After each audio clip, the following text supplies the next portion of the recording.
Hi, Gary Zacharias here with the Apologist bookshelf. Have you ever wondered if God orders our suffering? Does he decree a bad childhood, or does he orchestrate a plane crash? Does he make a tornado go through a particular community, or did he just wind up the world and just is watching from a distance? Well, Philip Yancey covers things like this in a book called Where is God When It Hurts? Now, it's an old standard. It's been around a long time. And last I heard, it was over 600,000 copies out in people's hands. So it was a gold medallion book of the year.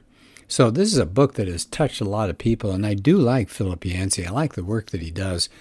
When he writes, he struggles with the issues rather than just saying, I have it all figured out and here are the answers. So I've always appreciated him for struggling like I struggle and having questions like I have. And so this book, again, is called Where's God When It Hurts? I'm going to go to chapters 5 and 6. 5 talks about the groaning planet. And he said, think about the human species. He says, take Germany, for example. What'd they give us? Germany gave us Bach and Beethoven and Luther and Goethe. But what else did they give us? Hitler, Eichmann, and Goering. They said a nation weaned on the Bill of Rights. That's us. Also ended up with slavery and the Civil War. So he said, you look at the human race, we're full of wisdom and creativity and compassion. And on the other hand, there's deceit and there's pride and there's selfishness.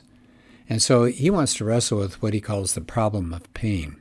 He says it's not just nerve cells and how we say ouch once in a while, but he said there's side effects of pain and it grinds down the soul toward despair and hopelessness. He said, why do some people live with arthritis or cancer or birth defects, and other people seem to just escape unafflicted for decades? I have a cousin who has struggled his whole life with different issues, and I haven't. And so I've thought about that a lot. He was born on my birthday, and so we shared a lot, and we're close to each other. And I always wondered that as well. He said, pain was set up to be a good protective warning system, but he said something about our planet has gone haywire. Now pain is all over the place, pain and suffering. He said everybody has some kind of suffering that won't go away. Maybe it's a personality flaw, not actually a physical problem, but a personality flaw, or maybe a broken relationship, or a childhood memory that just doesn't go away, or huge guilt. And so he says, the question, where is God when it hurts, which is, of course, the title of his book, he said becomes, where is God when it won't stop hurting? How can God allow such intense, unfair pain? What a question. He said, look around at the world. We have AIDS, we have Down syndrome, we have polio, we got scorpions, tsetse flies, earthquakes, typhoons. Couldn't God have done a better job? And he quotes Voltaire in the book Candide. Here's what Voltaire said, if this is the best of all possible worlds, then what are the others like? And of course, Yancey says, I'm not going to build a case that Earth represents the best of all possible worlds. But he said he thinks modern philosophers may have failed to appreciate the difficulties involved in creating. A lot of people assume that all God has to do is wave a magic wand and that would get rid of all these hazards of life.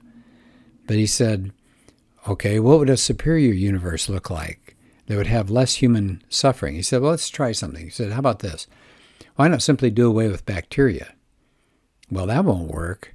He says 24,000 different species of bacteria have been identified, and there are only a few score that cause illness.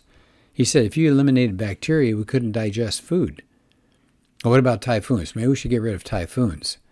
But he said Bangladesh and India have learned that the Earth's climatic system depends on these kinds of storms and these kinds of winds. You've got to have those kinds of disturbances. Creation, he says, actually involves a selection from alternatives. So he says, what if I broke my leg skiing? Then I would think, gosh, I wish I had a stronger body. I wish I had stronger bones. Well, maybe bones could have been made stronger. But he said, then my legs would have been thicker and heavier, and then maybe I couldn't have gone skiing at all.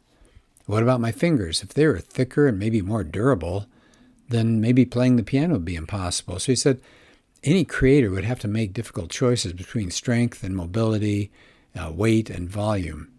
So he said, much of the suffering of our planet has come about because of two principles that God has built into creation. One is he wants a world that's going to be run according to consistent natural laws.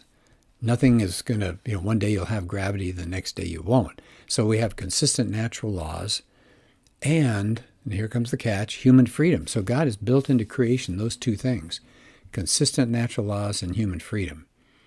And they're both good principles, aren't they? But they can be abused. So he gives an example of water. Water is useful. It does such wonderful things for us, but it has the capacity to drown us, or we could drown somebody else. Now he says, take wood. Wood is valuable for warming us and construction material. That's useful. But he said somebody might pick up a chunk of wood and smash it on the head of somebody else.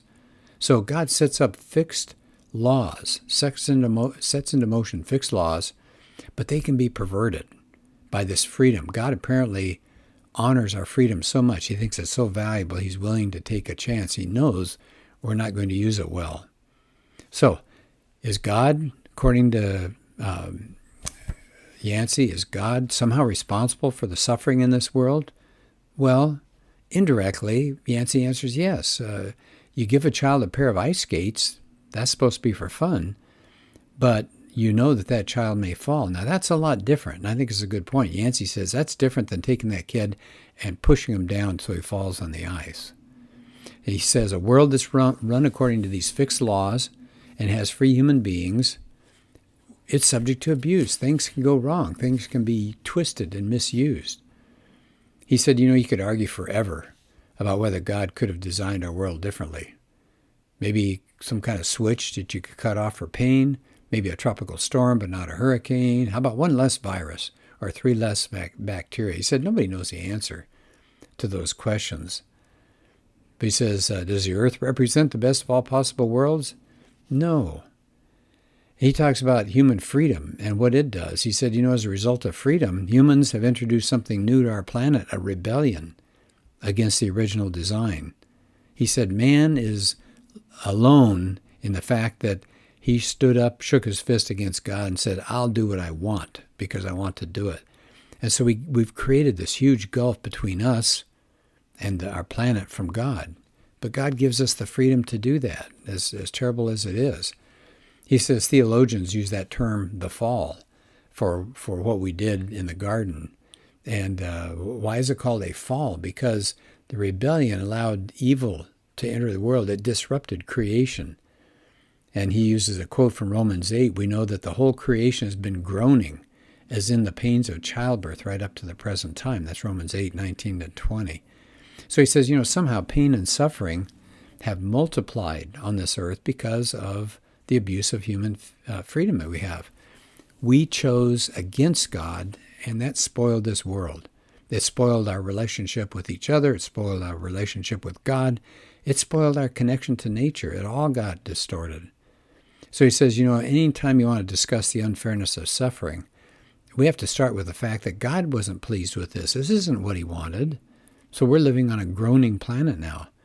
And the whole story of the Bible, starting with Genesis, where we hear about the fall, all the way to Revelation, it's the story of God working to restore his creation to the original state of perfection. He says, take a look at the Bible. It begins and ends in the same scene. It starts in paradise, a river, the luminous glory of God, and the tree of life. All of human history is taking place between the first part of Genesis and the last part of Revelation. And everything in between is that struggle that we see for us to try to regain what was lost. He said it's wrong, actually, to judge God by the present world. He said that's a mistake. The Bible communicates nothing more clear, he says, than God's displeasure with the way things are right now. God's not happy with this. What can God use to get our attention, he says next. He asks this question. Now, we've started this rebellion. We've walked away from God. We've shaken our fist. We've raised our own flag. He said, all right, what's it going to take for God to get our attention? Well, he introduces C.S. Lewis at this point, who said, pain is the megaphone of God. And here's what Lewis goes on to say. God whispers to us in our pleasures, speaks in our conscience, but shouts in our pains. It hits megaphone to rouse a deaf world. And that's exactly right. The existence of suffering on this earth, he says, is a scream to all of us that something is wrong, that this is not the way things should be. He says, if I try to escape this world of pain and suffering through hedonism. Never mind, suffering and death are right there, haunting me, reminding me that if all there is this life, it's pretty haunting. Sometimes, he says, murmuring, sometimes it's shouting, says suffering is a rumor of transcendence, that we have gone off the rails. The whole human condition is a mess and out of whack and not the way it was supposed to be. Yancey points out other religions try to deny pain, or maybe to rise above it. They said Christianity starts with the assertion that suffering really does exist, and it exists as proof of our fallen state. We suffer because we've lost what we originally had. The concept of a great but fallen world matches what reality really is. That's one reason why I think Christianity is true, because it so closely describes the world the way the world really is. It seems to be a great reflection of reality, and that's what Yancey is saying here. This great world and the great human race, these wonderful things we can do, and at the same time the brutality that we show to each other. It's a great world, but it's fallen. That's exactly what Christianity says. The megaphone of pain, Yancey goes on to say, produces an effect. You could be driven from God by having this misery, but he said pain can drive me to God. So it's our choice, isn't it? It's our choice. Yancey says that megaphone of suffering is strong enough to bring people to their knees, the ones who are suffering, to ponder the big questions of life. So he says that's the value of suffering, that the planet is groaning. You and I are groaning. And there's a cry right there. We need salvation. We're suffering. The world is suffering. We can't fix it. There's a cry for restoration. But sometimes we just ignore this message. We hide from it until suffering or death forces us to attend to it. He says, now I'm not saying that God permits suffering because it has megaphone value, but it does announce a message of distress to all humanity. Speaking of the megaphone of pain, he tells the story of John Donne here, a 17th century poet. So I like that since I enjoy poetry. John Donne was one of those people that had a big megaphone of pain in his life. His father-in-law got mad at him, fired him from his job. Donne got blackballed from a career in law. He became a priest, but the year that he got his first parish job, his wife died, had 7 kids to try to raise. Then he ended up diagnosed with bubonic plague, and it just sapped his strength till he was almost dead. I guess it ended up being typhus, not the plague. So he's got all of this suffering in his life, and he wrote a series of devotions focusing on this suffering, and people today think that's some of the best ever written on the subject of suffering, these meditations. Well, at the end of that section on Donne, it says, poverty and all these terrible things that happened to him taught him to be dependent on God. It cleansed him of greed. He got cured of worldly ambition because he lost his job. So Donne saw, and I think what Yancey's trying to get across, is that pain can be transformed or even redeemed, which is pretty good. He said Donne realized that his life, even when he was bedridden, was not meaningless. So he directed his energy towards spiritual disciplines, things like prayer and confession of sins, and he kept a journal and turned that into his devotions. He got his mind off himself and onto others. And that book, Devotions, those meditations, that showed a seismic shift in Donne's attitude toward pain. He began by praying, God, take away this pain. But he ended by saying, let the pain be redeemed. That's a good way to think about it, huh? Let it be redeemed.